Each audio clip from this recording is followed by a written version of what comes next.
Hi everyone, welcome back to my channel. It's Daniel, in case you didn't know. Hi! I do wigs and hair. It's kind of fun. But today we are going to be going over clip-in extensions versus tape-in extensions. Stay tuned.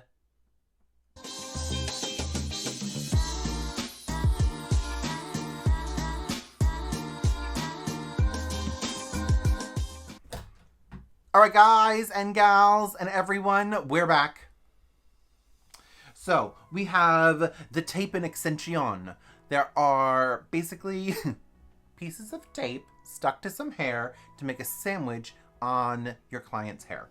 So they can be worn for anywhere between 6 to 8 weeks, people say.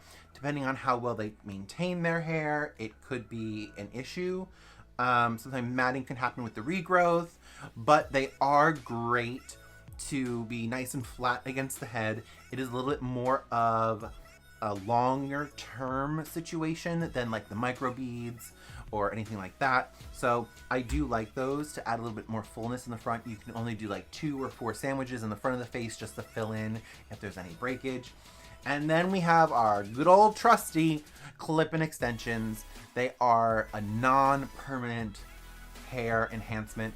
They just give you enough hair when you need it, and you can hang it back up. Yes, as you can see, I have it hanging up on a hanger. It's a good old pant hanger.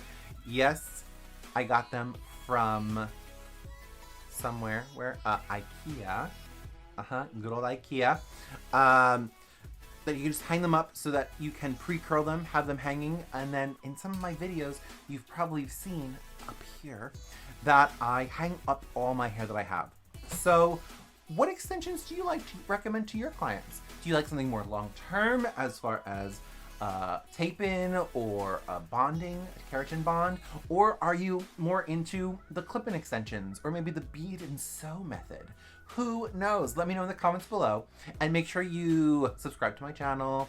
You know, I'm sure, I hope some of you are listening past this point so I get the points for the algorithm. But if you are, I want you to go to danakoyeeducation.com, and there's gonna be a little pop-up that you can get your 2 free guides to being a part of my industry. So sign up today and like and click the bell. Till next.